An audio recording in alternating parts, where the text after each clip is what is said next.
கர்த்தருடைய பெரிதான கிருபையினாலேயும் இந்த மாதத்தில் இந்த உபவாச ஜெபத்தில் எழுப்புதல் ஜெபைக்கேற்ற ஊழியத்தை அழைத்து பயன்படுத்துவதற்கு தேவன் கிருபை செய்தார். இதற்கு அனுமதி அளித்து அழைப்பு கொடுத்த நம்முடைய சேகர குருவானவர் ஐயா அவர்களுக்கும் அம்மா அவர்களுக்கும் இயேசுவின் நாமத்தினால் வாழ்த்துகிறேன். ஐயா அவர்கள் எங்களுடைய ஊத்துமலை பகுதியில் பக்கத்தில் ரெட்டியார்பட்டியில் இருந்தாங்க.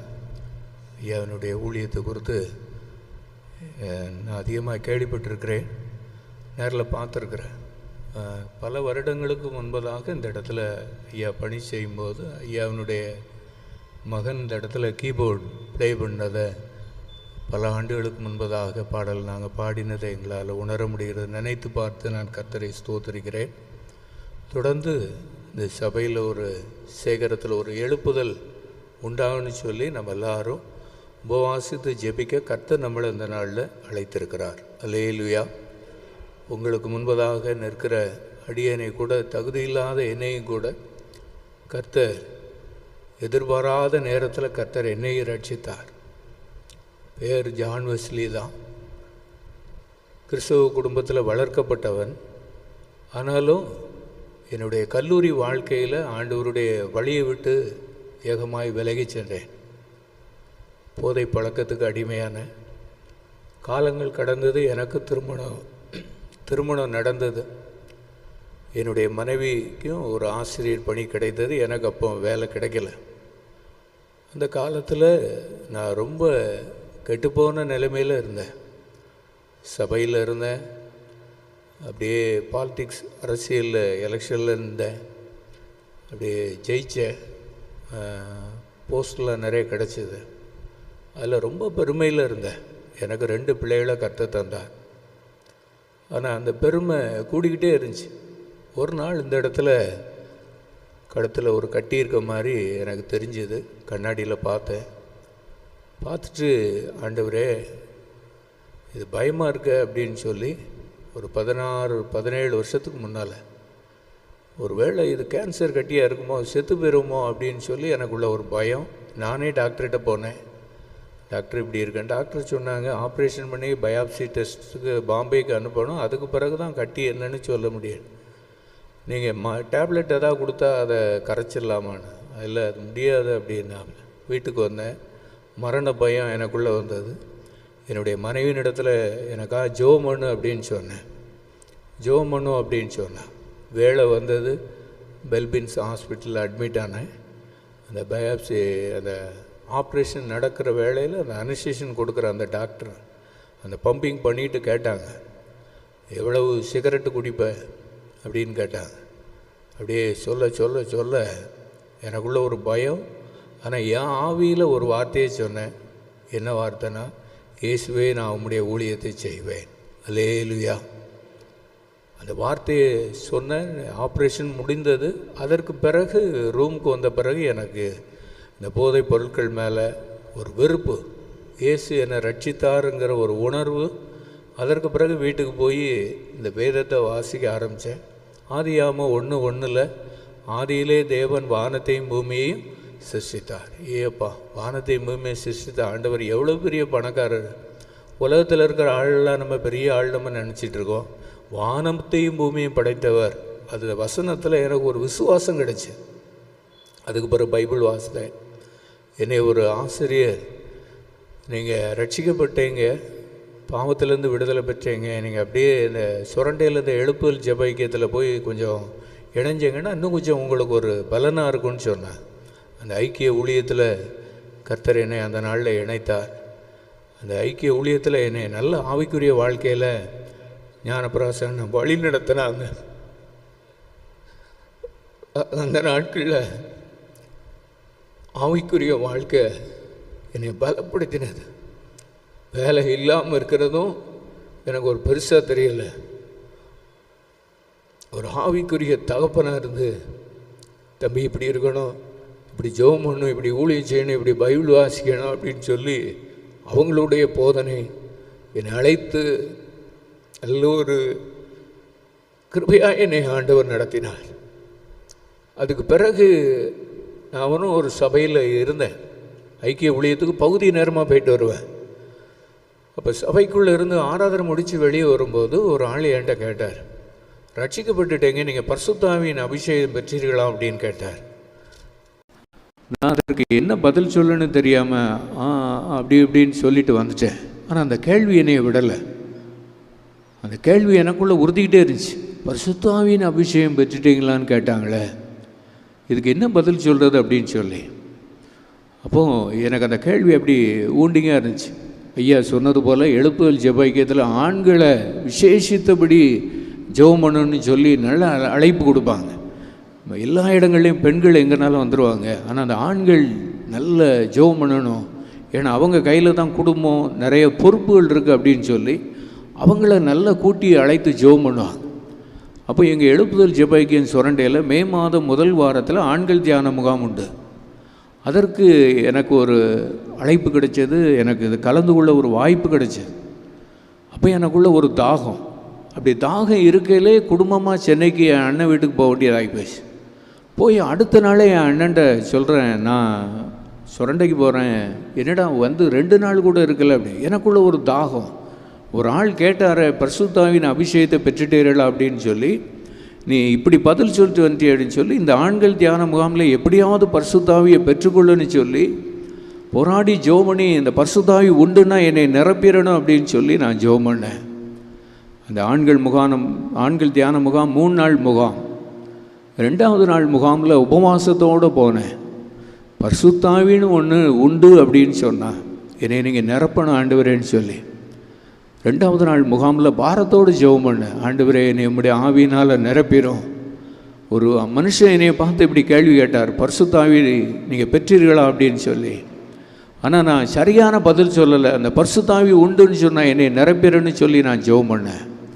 அந்த பாரத்தோடு ஜெபம் பண்ணும்போது ஜெபம் நடத்துகிற ஊழியர் சொன்னாங்க, ஊத்துமலையிலேருந்து ஒரு தம்பி பரிசுத்த ஆவிக்காக ஜெபம் பண்ணிக்கிட்டு இருக்காங்க, அவங்க ஒருத்தர் மாத்திரம்தான் வந்திருக்காங்க, பரிசுத்த ஆவியின் அபிஷேகத்தை ஆண்டவர் இப்பொழுது உங்களுக்கு தருகிறார் அப்படின்னு சொல்லி சொன்ன உடனே உச்சந்தலையிலிருந்து உள்ளங்கால் வரைக்கும் அந்த ஆவியினால் நிரப்பப்பட்ட அந்த அனுபவம், பாவம் கொஞ்சம் கொஞ்சம் இருக்கிற பண ஆசை, பொன்னாசை எல்லாம் என்னை விட்டு என்ன செஞ்சதுன்னா தூர போச்சு.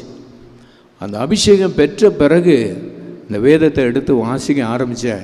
ஆண்டவர் பல பாவங்களை குறித்து என்னை கண்டித்து உணர்த்தினார், அநேக காரியங்களை குறித்து கண்டித்து உணர்த்தினார். அப்போ எனக்குள்ள அந்த பரிசுத்த ஆவியின் அபிஷேகம் எனக்குள்ளே வந்த பிறகு இந்த வேத வசனம் என்னை பிரித்து எடுத்துச்சு. வசனத்தை வாசிக்கும் போதே நீ இப்படி இருக்க, வசனம் இப்படிலாம் இருக்குன்னு சொல்லி ஆண்டவர் பரிசுத்த ஆவியானவர் பயங்கரமாக எனக்குள்ள அசைவாடினார். அந்த வார்த்தைக்கெல்லாம் கீழ்ப்படிந்து ஆமாண்டவரே ஆமாண்டவரேன்னு சொல்லி அந்த தேவ ஆவியினால் நிரப்பப்பட்ட பிறகு வேதம் வாசிப்பு, இந்த ஊழியங்கள் எல்லாம் ஒரு பரிசுத்த ஆவியானவருடைய நடத்துதலுக்குள்ளே நடக்கு என்பதை என்னையால் உணர முடிஞ்சது. அல்லேலூயா. அது வரைக்கும் நானும் நினச்சேன் பரிசுத்த ஆவினா இது வேறு ஏதோ ஒரு சபை, அந்நிய பாஷை பேசி அப்படி ஆடி துதிக்கிறது அப்படின்னு நினச்சேன்.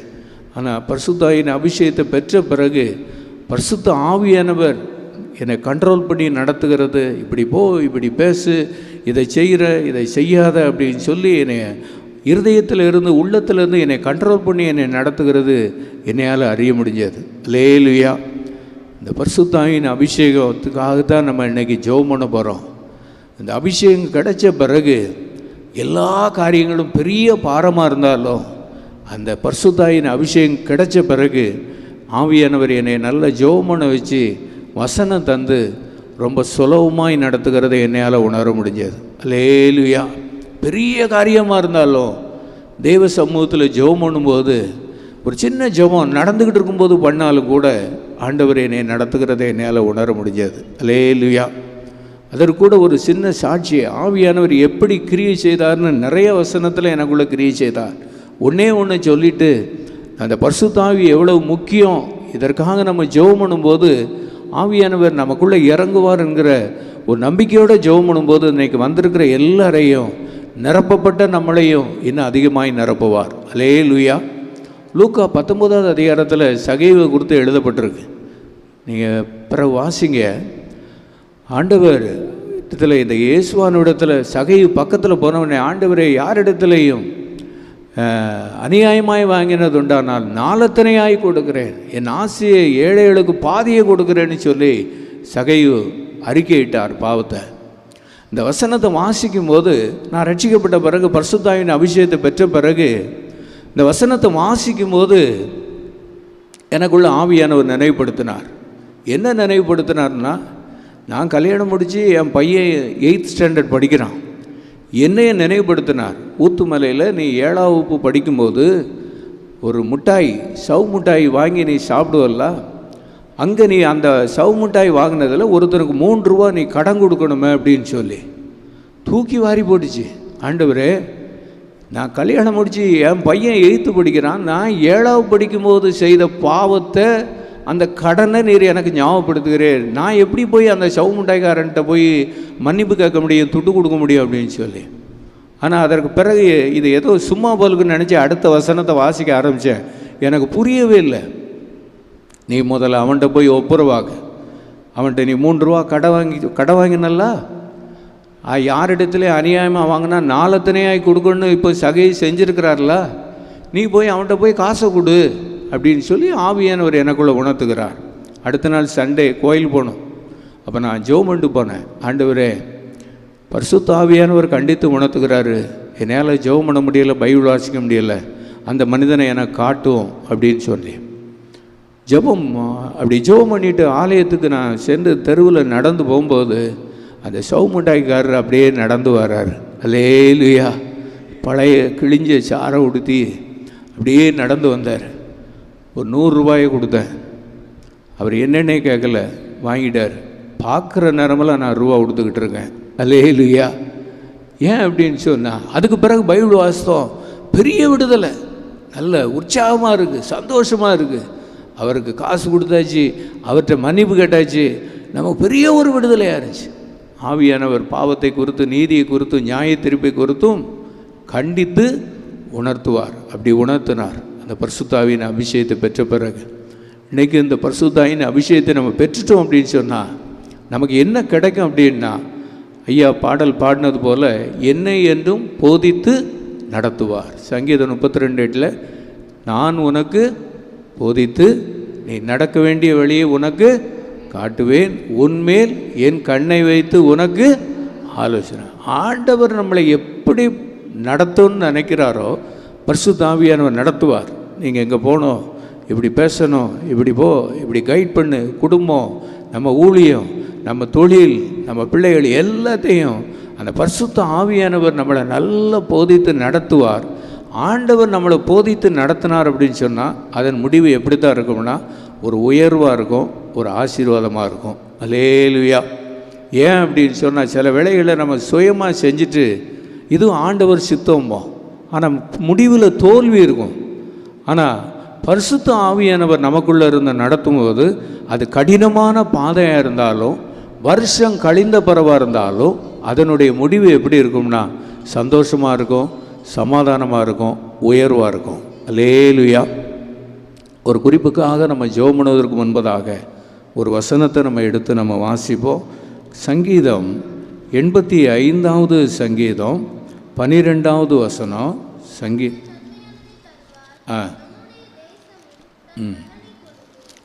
சங்கீதம் 85:12 எல்லாரும் நம்ம சேர்ந்து வாசிப்போமா?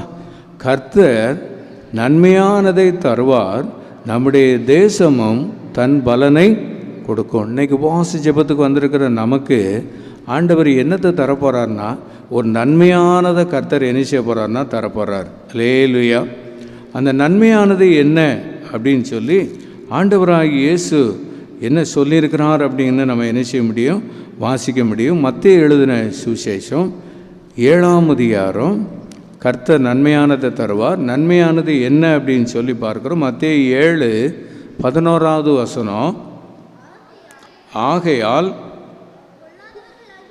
பொல்லாதவர்களாகிய நீங்கள் உங்கள் பிள்ளைகளுக்கு நல்ல ஈவுகளை கொடுக்க அறிந்திருக்கும் போது பரலோகத்தில் இருக்கிற உங்கள் பிதா தம்மிடத்தில் வேண்டிக் கொள்ளுவர்களுக்கு நன்மையானவைகளை கொடுப்பது அதிக நிச்சயம் அல்லவா? அல்லேலூயா. இந்த இடத்துல பார்க்குறோம், நம்ம ஜெபிக்கிற பரலோகத்தில் இருக்கிற உங்கள் பிதா தம்மிடத்தில் வேண்டிக் கொண்டவர்களுக்கு நன்மையானவைகளை கொடுப்பது அதிக நிச்சயம் அல்லவா. கர்த்தர் எதை தருவார்? நன்மையானதை தருவார். அவரிடத்தில் வேண்டிக் கொள்ளுவர்களுக்கு நன்மையானவைகளை கொடுப்பது அதிக நிச்சயம் அல்லவா. அல்லேலூயா. அந்த நன்மையானது என்ன அப்படின்னு சொல்லி லூக்கா எழுதின சுவிசேஷம் 11வது அதிகாரம் 13வது வசனம். லூக்கா 11வது அதிகாரம் பொல்லாதவர்களாகிய நீங்கள் உங்கள் பிள்ளைகளுக்கு நல்ல ஈவுகளை கொடுக்க அறிந்திருக்கும் போது பரமபிதாவானவர் தம்மிடத்தில் வேண்டிக் கொள்ளுவர்களுக்கு பரிசுத்த ஆவியை கொடுப்பது அதிக நிச்சயம் அல்லவா. அல்லேலூயா. இப்போ நன்மையானது என்ன என்பதை நம்ம வசனத்திலேருந்து ஆண்டவர் நமக்கு விளக்காட்டினார். நன்மையானது என்ன? பரிசுத்த ஆவி. சொல்லுங்க பாப்பா, நன்மையானது என்ன? பரிசுத்த ஆவி. ஆண்டவரிடத்தில் வேண்டிக் கொள்ளும்போது அந்த பரிசுத்த ஆவியை நமக்கு என்ன செய்ய போகிறாருன்னா இன்றைக்கி தரப்போகிறார். நம்ம விசுவாசித்து நம்ம பெற்றுக்கொள்ள போகிறோம். கர்த்தர் நன்மையானதை தருவார். நன்மையானதில் ஒரு விசேஷித்த ஒரு ஆசீர்வாதம் என்ன அப்படின்னா பரிசுத்த ஆவி தான் நன்மையானது. அல்லேலூயா. ஏன்னா அப்போஸ்தலர் 10:38 பார்க்குறோம். அப்போஸ்தலர் 10:38 பாருங்கள்.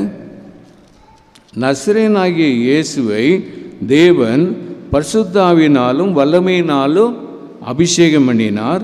தேவன் அவருடனே கூட இருந்தபடியினாலே அவர் நன்மை செய்கிறவராயும் பிசாசின் வல்லமையில் ஆகப்பட்ட யாவரையும் குணமாக்குறவராயும் சுற்றி திரிந்தார். அல்லேலூயா. இப்போ நன்மையானது என்ன? பரிசுத்த ஆவி. இந்த பரிசுத்த ஆவினாலே வல்லமையினாலேயும் இயேசுவை பிதாவானவர் நிரப்பின பிறகு அவர் சும்மா சுற்றி திரியலை. அவர் எப்படி சுற்றி திரிந்தாராம்? நன்மை செய்கிறவராய் சுற்றி திரிந்தார். அல்லேலூயா.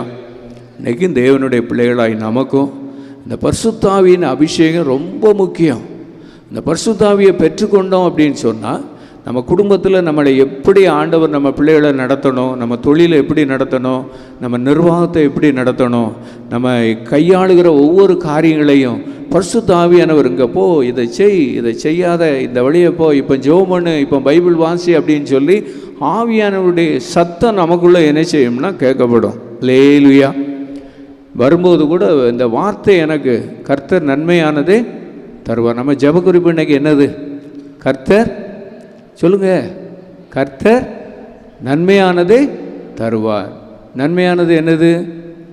பரிசுத்த ஆவி. இதை பெற்றுக்கொண்டோம் அப்படின்னா நம்ம முடிவு பரியந்தம், நம்ம ஆண்டவருடைய வருகை வரைக்கும், நம்ம ஜீவன் இருக்கிற வரைக்கும் நம்மளை நல்லா போதித்து நடத்துவார். அல்லேலூயா. எல்லா சூழ்நிலையிலையும் கர்த்தர் நம்மளை நல்லா போதிப்பார். நம்மளை போதித்து அவர் நம்மளை கரம் பிடித்து நம்மளை என்ன செய்வார்னா நடத்துவார். நம்ம சுயம் அழிஞ்சு போயிடும். தேவன் நமக்குள்ளே வாசம் பண்ணி, அந்த ஆவியானவர் நமக்குள்ளே வாசம் பண்ணி நம்மளை ஆவியானவர் மிக தெளிவாக நடத்துவார். இந்த கர்த்தர் நன்மையானதை தருவாருங்கிற வசனம் கூட எனக்கு இந்த இருப்பிடம் எனக்கு தெரியலை. அப்போ ஆவியானவர் எனக்குள்ளே பேசுகிறார். ஆண்டவரே, கர்த்தர் நன்மையானதை தருவாருங்கிற வசனத்தை தந்துட்டார். ஆனால் இருப்பிடம் எங்கே இருக்குது அப்படின்னு தெரியல. புது பஸ் ஸ்டாண்ட்லேருந்து வாகனத்தில் வரும்போது அப்படியே வந்தேன். இந்த வழியாக வர்றது போல் வேற ஒரு வழியாக வந்துட்டேன். வரும்போது பார்த்தா சுவரில் நிறைய வசனம் எழுதப்பட்டிருக்கு. அதில் பளிச்சுன்னு தெரிஞ்சு கர்த்தர் நன்மையானதை தருவார். சங்கீதம் 85:12. அல்லேலூயா. இருப்பிடத்தை ஆண்டவர் காட்டுறாருல. வழி மாறி போயிட்டேனே, இப்படி வந்துட்டேனே அப்படின்னு சொல்லி ஆத்திரப்படுவதை விட அந்த வேறு வழியாக வந்தாலும் அதில் நிறைய வசனம் எழுதப்பட்டிருக்கு. இந்த வசனத்தை ஆண்டவர் என்ன செய்கிறார்னா அந்த இருப்பிடத்தோடு காண்பிக்கிறார். அல்லேலூயா. ஆவியானவர் ரொம்ப நல்லவர். நம்மளை வேற ஒரு வழியில் நடத்தினாலும் அதில் தேவ சித்தம் இருக்கும். அல்லேலூயா. இப்போ நமக்கு ஜெப வேலை எவ்வளோ நேரம்னா ஒரு 10 நிமிஷம் நம்ம ஜெபம் பண்ண போகிறோம். ஒரே குறிப்பு என்ன அப்படின்னு சொன்னால் கர்த்தர் நன்மையானதை தருவார். இதுவரைக்கும் நம்மளை எப்படி ஆண்டவர் நடத்தினாலும் இதுக்கு பிறகு 100க்கு 100 பரிசுத்த ஆவியின் அபிஷேகத்தை பெற்ற பிறகு நம்மளை ஆவியானவர் நடத்துவார். அல்லேலூயா. யோசேப்புக்குள்ளே தேவ ஆவி இருந்துச்சு. சிறையிருப்பில் இருந்தார். குடும்பம் பகைச்சுது, கூட பிறந்தவங்க பகைச்சாங்க. சிறையிருப்பில் நன்மை செய்தவங்க கூட மறந்துட்டு போனாங்க. ஆனால் தேவ ஆவியை பெற்ற அந்த யோசேப்பை தேச அளவில் கர்த்தர் உயர்த்தினார். அல்லேலூயா. காரணம் என்னென்னா அவளுக்குள்ளே இருந்த அந்த தேவ ஆவி, அந்த ஞானம், அந்த விவேகம். தேவ ஆவிக்குள்ளே எல்லாம் இருக்கும். நல்லா அமைதியாக இருக்குன்னா நல்லா அமைதியாக இருக்க வைப்பார், பேச வேண்டிய நேரத்தில் பேச வைப்பார். அதனால் இன்றைக்கி நம்ம வயசு ஒருவேளை கூடியிருக்கலாம், ஆனால் அது முக்கியம் இல்லை. எனக்கு தேவையானது கர்த்தர் நன்மையானதை தருவார். சொல்லுங்க அப்போ எல்லோரும் சேர்ந்து சொல்லுமா, கர்த்தர் நன்மையானதை தருவார். நம்ம பல தேவைகளோடு அந்த இடத்துல வந்திருக்கலாம், பல எதிர்பார்ப்புகளோடு அந்த இடத்துல வந்திருக்கலாம். ஆனால் ஆண்டவர் நம்மளை வழி நடத்தி கொண்டு போகும்போது அதனுடைய முடிவு எப்படி இருக்கும்னா உயர்வாக தான் இருக்கும். அல்லேலூயா. இந்த ஜெப ஐக்கியத்துக்கு வர்றதுக்கு முன்னால் எனக்கு வேலையே கிடையாது. அப்போது கவர்மெண்ட்லேருந்து இன்டர்வியூ வந்துச்சு, சர்டிஃபிகேட் வெரிஃபிகேஷன் வந்து கவர்மெண்ட்டில் வேலைக்கு போகணுன்னு இருக்கேன். ஆனால் எழுப்புதல் ஜெப அதே நேரத்தில் டயசிஸ்லேயும் சீனியாரிட்டி படி எனக்கு ஒரு அழைப்பு வந்துச்சு. அதில் சில வேலையில் போய் பிஷப் ஐயாவை போய் பாருங்கள் அப்படின்னு எனக்கு ஒரு பார்க்கணுன்னு சொல்லி சொன்னாங்க. அப்போ எனக்கு என்னென்னா நான் கவர்மெண்ட்டில் வேலைக்கு போயிடணும், அது சர்டிஃபிகேட் வெரிஃபிகேஷன் முடிஞ்சிட்டலாம், அதனால் விடுதலையோட ஊழியம் பண்ணலாம் அப்படின்னு சொல்லி எனக்கு ஒரு எண்ணம், சுயம். அப்போ அண்ணன் சொன்னாங்க, ஞானப்பிராச அண்ணன், அப்போ எனக்கு கைட் பண்ணி கொண்டு போகும்போது, தம்பி பிஷப் ஐயாவை பாருங்கன்னு சொன்னாங்க, அந்த ஒரு காரியம் தானே நீங்கள் பார்த்துட வேண்டியானே அப்படின்னா. பிஷப் ஐயாவை போய் பார்த்தேன். பார்த்த உடனே அந்த அப்ளிகேஷனில் நான் கையெழுத்து வச்சு, சீனியாரிட்டியில் இவர் ரொம்ப தெளிவாக இருக்கார், இவருக்கு முன்னால் 2 பேர் அப்பாயின்மெண்ட்டும் போட்டாச்சு, இவர் நல்ல வயது கூட்டிகிட்டு இவருக்கு கண்டிப்பாக வேலை கொடுக்கணும்னு சொல்லி ஒரு கையெழுத்து போட்டாங்க. கர்த்தர் எனக்கு வேலை வாய்ப்பை தந்தார். அல்லேலூயா, அல்லேலூயா. இதை எதுக்காக சொல்லுகிறோம் அப்படின்னு சொன்னால், நல்ல ஒரு ஆவிக்குரிய தகப்பன் நமக்கு கிடைச்சதுனால நமக்கு ஜெபம் பண்ணுவாங்க. ஒரு சின்ன ஆலோசனை தான், அந்த ஆலோசனைக்கு கீழ்ப்படியும் போது பரிசுத்த ஆவியானவர் அதுலேயும் இடைப்பட்டு நல்ல ஒரு கிருபையான ஒரு வேலை வாய்ப்பை கர்த்தர் எனக்கு தந்தார். அல்லேலூயா. கர்த்தர் நன்மையானதை தருவார். இப்போ எல்லாத்தையும் நம்ம வசனத்தையும் கேட்டோம், சாட்சியும் கேட்டோம். இப்போ நம்ம என்ன செய்ய போகிறோன்னா, எழுந்து நின்று நம்ம ஜெபம் பண்ண போகிறோம். எல்லோரும் எழுந்து நிற்போமா? கரெக்டாக 11:37 11:33 ஒரு 7 நிமிஷம் ஐயா ஜெபம் பண்ண டைம் கொடுத்துருக்குறாங்க. அதற்கு பிறகு சாட்சி வேலை. ஒரு குறிப்பில் எல்லாம் அடங்கியிருக்கு. ஒரு வசனத்தை நின்றவாறு வாசிக்கிறோமா? அப்படியே எடுங்க வைப்போம். பைபிள் எடுத்து 1 யோவான் 2வது அதிகாரம் 27வது வசனம். 1 யோவான் 2வது அதிகாரம் 27வது வசனத்தை எல்லாரும் எடுத்துகிட்டு நம்ம சேர்ந்து நம்ம வாசிக்க போகிறோம். 1 யோவான் 2வது அதிகாரம் 27வது வசனம். நீங்கள் அவராலே பெற்ற அபிஷேகம் உங்களில் நிலைத்திருக்கிறது, ஒருவரும் உங்களுக்கு போதிக்க வேண்டுவதில்லை. அந்த அபிஷேகம் சகலத்தையும் குறித்து உங்களுக்கு போதிக்கிறது. அது எப்படி இருக்கா? சத்தியமாக இருக்கிறது, பொய்யல்ல. அது உங்களுக்கு போதித்தபடியே அவரில் நிலைத்திருப்பீர்களா. அந்த அபிஷேகம் சகலத்தையும் குறித்து போதிக்கும். அபிஷேகம்னா ஊழியத்துக்கு மாத்திரம் இல்லை, குடும்பத்தை நடத்துகிற நமக்கு வேணும், பிள்ளைகளுடைய எதிர்காலங்களை நிர்ணயிக்கிற காரியத்தில் நமக்கு வேணும், தொழில் செய்கிற நமக்கு வேணும், மற்றும் உத்தியோகம் பண்ணுகிற நமக்கு வேணும். எல்லாருக்கும் சகலத்தையும் குறித்து அந்த அபிஷேகம் நமக்கு போதிக்கும். இப்போ நம்ம எல்லோரும் கண்களை மூடி பைபிளை வச்சுட்டு கர்த்தரை நோக்கி பார்ப்போம். கர்த்தர் நன்மையானதை தருவார். நன்மையானது என்ன? நன்மையானவைகளை தருவது அதிக நிச்சயம் அல்லவா? நன்மையானது என்ன? பரிசுத்த ஆவியை கொடுப்பது அதிக நிச்சயம் அல்லவா? எல்லாம் கண்ணை மூடி கேளுங்கள், அப்பொழுது உங்களுக்கு கொடுக்கப்படும். எல்லோரும் வாயை திறந்து கேட்போமா? எல்லோரும் பக்கத்தில் யாரையும் பார்க்க வேண்டாம், பக்கத்தில் யாரையும் பார்க்க வேண்டாம். உங்கள் இருதயம் திறந்துட்டு அப்படின்னு சொன்னால் உங்கள் வாய் திறக்கப்படும். எனக்கு ஒன்றே ஒன்று ஆண்டவரே, ஒன்றே ஒன்று ஆண்டவரே, ஒன்றே ஒன்று வேணும், பரிசுத்த ஆவியின் அபிஷேகம் வேணும். பரிசுத்த ஆவியினால் என்னை நிரப்பிடுங்கப்பா, மாம்சமான யாவர் மேலும் என் ஆவியை ஊற்றுவேன்னு சொன்னார். ஐயா அம்மா கெஞ்சி கேட்குறேன், இந்த பரிசுத்த ஆவியை நீங்கள் வாயை திறந்து கேளுங்க, வாயை திறந்து கேளுங்க. ஒரே ஒரு ஜெப குறிப்பு தான் நம்ம ஜெபம் பண்ண போகிறோம். அதில் அத்தனை தீர்வும் அதில் தான் இருக்குது. வியாதிக்கு தீர்வு அதில் தான், பிரச்சனைக்கு தீர்வு அதில் தான், கடனுக்கு தீர்வு அதில் தான், நமக்கு வேலை வாய்ப்புக்கு தீர்வு அதில் தான். எல்லாத்துலேயும் ஆண்டவர் நம்மளை நல்ல கரம் பிடித்து நடத்துவார், வழியை வைத்திருக்கிறார். ஆனால் எந்த வழியில் போகணுன்னு நமக்கு தெரியலை. ஆனால் அந்த பரிசுத்த ஆவியினால் நிரப்பப்பட்டுட்டோம் அப்படின்னு சொன்னால் ஆவியானவர் எனக்கும் உங்களுக்கும் வழிகாட்டுவார். நாளைக்கு என்ன செய்வேன், நாளை கழித்து என்ன செய்வேன், அடுத்த மாதத்தில் என்ன செய்வேன். பரிசுத்த ஆவியானவர் நம்மளை நல்ல போதித்து நடத்துவார். கண்ணை மூடி தாகத்தோடு கேளுங்க, வாயை திறந்து கேளுங்க, கண்ணீரோடு கேளுங்க. ஆண்டவரே, நான் உலகத்தை கேட்கல, நான் எப்படி நடக்கணும்னு சொல்லி எனக்கு தெரியல, நான் சில வேளையில் தப்பாக நடந்துருதேன், நான் போகிற காரியத்தில் தோல்வி ஆயிடுது, நான் போகிற காரியத்தில் பிரச்சனை ஆயிடுது. ஆண்டவரே, இன்னைக்கு நான் ஜெபிக்கிறேன், இந்த வழிகாட்டுகிற அந்த பரிசுத்த ஆவியின் அபிஷேகம் ஆண்டவரே எனக்குள்ளே வரட்டும்னு சொல்லி பின்னால் இருக்கிற அம்மாமாரெலாம் கேளுங்க, ஐயாமார் கேளுங்க. ஆமேன்னு ஸ்தோத்திரம். வாலிப சகோதரர்கள் கேளுங்க, வாலிப சகோதரிகள் கேளுங்க. நம்ம பயப்பட வேண்டிய தேவையே இல்லை. கர்த்தர் நம்மோடு கூட இருந்து நம்மளை நடத்துகிறார், நம்மளை நடத்துவார், மரண பரியந்தான் நம்மளை நடத்துவார். கெஞ்சி கேளுங்க ஆண்டவரிடத்தில், எல்லோரும் கேளுங்க. நன்மையானது வேதத்தில் நிறைய இருக்குது. இந்த ஒன்றே ஒன்றை நம்ம பெற்றுக்கொண்டோம் அப்படின்னா குடும்பம் நம்மளை பகைக்கலாம், சகோதரர் நம்மளை பகைக்கலாம், ஒருவேளை நம்ம நன்மை செஞ்சுருப்போம் அவங்க கூட நம்மளை பகைக்கலாம். ஆனால் கர்த்தர் நம்மளை மறக்க மாட்டார். கர்த்தர் நம்மளை கரம் பிடித்து நடத்துவார். யோசேப்பு அப்படி நடத்தி தேச அளவில் உயர்த்தி வைத்து எல்லாரையும் அவருக்கு முன்பதாக நிறுத்தினார். ஆமேன். ஸ்தோத்திரம், ஸ்தோத்திரம், ஸ்தோத்திரம். எல்லாரும் கேளுங்க, எனக்கு பரிசுத்த ஆவியினால என்னை நிரப்புங்க. உன்னை எகிப்து தேசத்திலிருந்து புறப்பட பண்ணின உன் தேவனாகிய கர்த்தர் நானே. ஆமேன். ஸ்தோத்திரம். உன் வாயை விரிவாய்த்தர. ஆமே, பிரச்சனைகளுக்கெல்லாம் தீர்வு அதுதான். ஆமேன். உன் வாயை விரிவாய்த்தர, நான் அதை நிரப்புவேன் என்று சொல்லுகிறார். சத்தத்தை உயர்த்தி கேளுங்க, வெக்கப்படாதங்க. நம்ம ஆலயத்தில் உபவாசித்து தேவ சமூகத்தில் வந்திருக்கிறோம். ஆண்டவர் நன்மையானதை தருவதற்கு அவர் சரியா இருக்கார். அவர் தருவாருன்னு வாக்கு பண்ணிட்டார். கேட்க வேண்டிய கடமை நம்ம கடமை. ஆமேன். ஸ்தோத்திரம், ஸ்தோத்திரம். எல்லாரும் கேளுங்க, பரலோகம் திறக்க போகுது. பரலோகத்திலிருந்து ஒரு நல்ல செய்தி நம்ம மேலே இறங்க போகுது. ஆமேன். ஸ்தோத்திரம், ஸ்தோத்திரம்.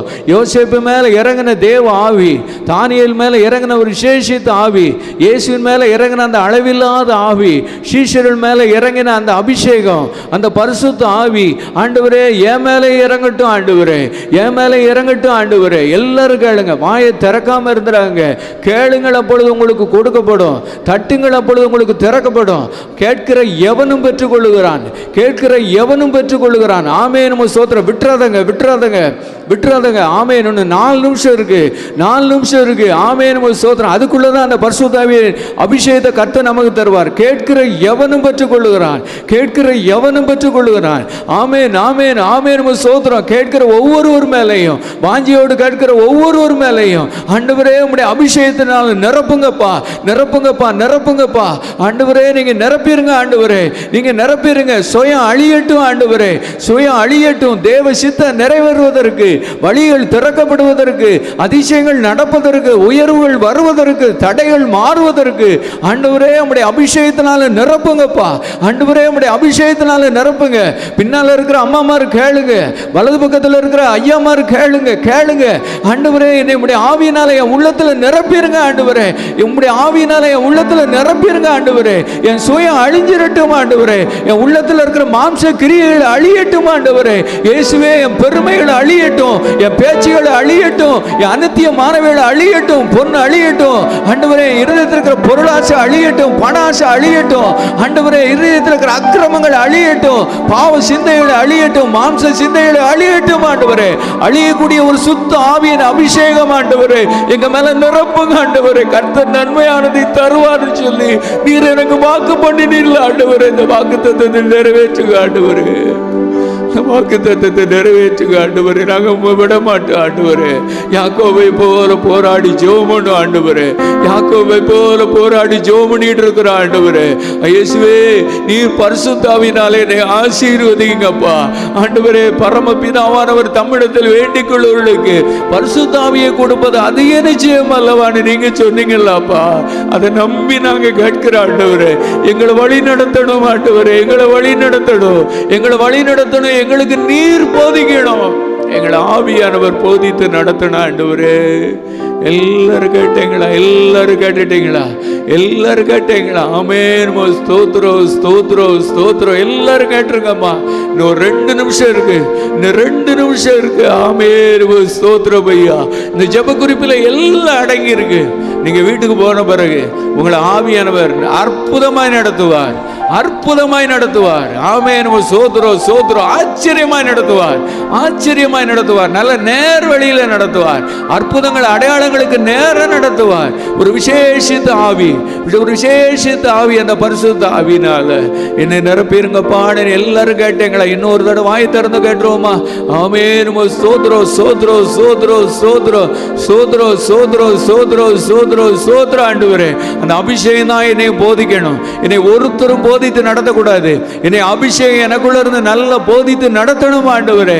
ஹல்லேலூயா. உம்மை சோதரிக்கிறேன். நிரப்பப்பட்ட அனுபவத்தில் இருக்கிறவங்க இன்னும் கேளுங்க. இன்னும் என்னை உம்முடைய ஆவியினால நிரப்பும், இன்னும் என்னை உம்முடைய ஆவியினால நிரப்பும். ஐயா, உம்மை சோதரிக்கிறோம். இந்த சர்ச்சினுடைய போதகர் ஐயாவுக்காய் சோதரம், அம்மாவுக்காய் சோதரம், பிள்ளைகளுக்காய் சோதரம், தலைமுறைகளுக்காய் சோதரம், கீபோர்டு இசைக்கிற மகனுக்காக, உதவி குருக்களுக்காக, ஆண்டவரே ஆடியோக்கு, ஆண்டவரே ஆடியோ ஆண்டவரை கரெக்ட் பண்ணி கொண்டு இருக்கிற மகனுக்காக, இந்த ஆலயத்தில் பணிவிடை செய்கிற மகனுக்காக, இந்த ஆலயத்தில் உபவாசித்து ஜெபிக்கிற மகனுக்காக, மகளுக்காக, இந்த திருச்சபையின் குடும்பங்களுக்காக நாங்கள் ஜெபிக்கிறோம் ஆண்டவரே. பரிசுத்த ஆவியால நிரப்புங்கப்பா, பரிசுத்த ஆவியால நிரப்பிருங்க ஆண்டவரே. வாரும் தூய ஆவியே, உம் பிரசன்னத்தை வாஞ்சிக்கிறோ. வல்லமையா என்னை நிறைத்து நீராளுவை செய்யோ. வாருந்தூய ஆவியே, உம் பிரசன்னத்தை வாஞ்சிக்கிறோ. வல்லமையால் என்னை நிறைத்து நீராளுகை செய்யோ. எல்லாரும் ஜெபம் பண்ணிட்டோமா? ஆண்டவருக்கு இப்ப நன்றி செலுத்த போறோம். ஆண்டவரே, என்னுடைய ஆவியினால நிரப்பி இருக்கிறேன், பெற்றுக்கொள்வோம் என்று விசுவாசிகள் சொல்லி நாங்கள் ஜெபம் பண்ணி இருக்கிறோம். என்னை உடைய ஆவியினால நிரப்பி என் உள்ளத்தில் இருக்கிற சுயத்தெல்லாம் அழித்து, பெருமையெல்லாம் அழித்து, ஆண்டவரே எனக்குள்ள ஒரு நல்ல ஒரு தாழ்மையின் ஆவி, பரிசுத்த ஆவி, என்னை கரம் பிடித்து நடத்துகிற அந்த தேவ ஆவி என்னை ஆட்கொண்டபடியினால எல்லாரும் சோத்திரம் பண்ணிடுவோமா? எல்லாரும் சோத்திரம் பண்ணிடுவோம். எல்லாரும் நன்றி செலுத்துங்க, நன்றி செலுத்துங்க. என்னை உடைய ஆவியினால நிரப்புனதற்காக ஸ்தோத்திரம்.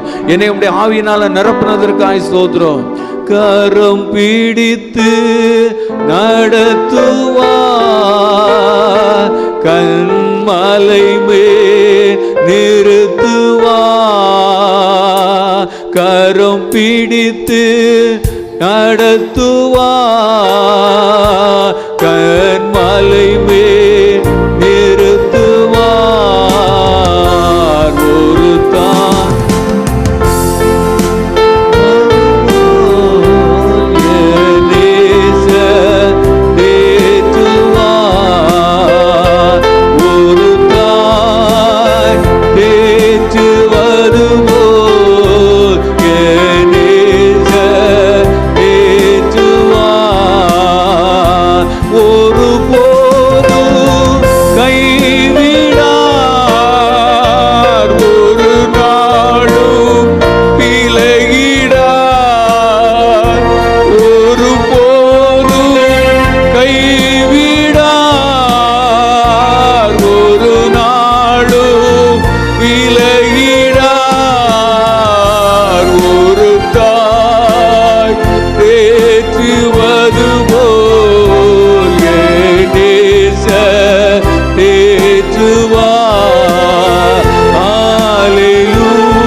சங்கீதம் 85:12 படி கர்த்தர் நன்மையானதை தருவார். நன்மையானது எது என்று வேதத்தில் நீ சொன்ன வசனத்தை விசுவாசித்து நாங்க ஜெபம் பண்ணோம். நீர் நம்முடைய ஆவியினால நிரப்பி இருக்கிறேன். நான் உனக்கு போதித்து நீ நடக்க வேண்டிய வழியை உனக்கு காட்டுவேன். உன்மேல் என் கண்ணை வைத்து உனக்கு ஆலோசனை சொல்லுவேன். இந்த வார்த்தையின்படி ஆவியானவர் என்னை போதித்து நடத்தி கொண்டிருக்கிறேன். இன்னும் விசேஷித்த போதனைகளாக எங்களுக்கு போதிப்பேன். தானியேலை உயர்த்தின தேவன், யோசேப்பை உயர்த்தின தேவன், அப்போஸ்தலர் ஊழியத்தில் கிரியை செய்த தேவன், என்னுடைய மில்க் லைன்ஸ் சேகரத்திலே உடைய வல்லமையினாலே, அபிஷேகத்தினாலே, பரிசுத்தாவினாலே நிரப்பி நீர் இன்னும் ஏராளமான நன்மைகளை, அற்புதங்களை, அடையாளங்களை, மாற்றங்களை, ரட்சிப்பையும் கர்த்தனை தரப்போகிறேன். எனக்கு நன்மை தந்திருக்கிறேன். எங்களை கொண்டு அநேகருக்கு நன்மை செய்யக்கூடிய பாத்திரமாய் நீ பயன்படுத்த போகிறேன். இயேசு மூலம் ஜெபம் கேளும். ஆமென்.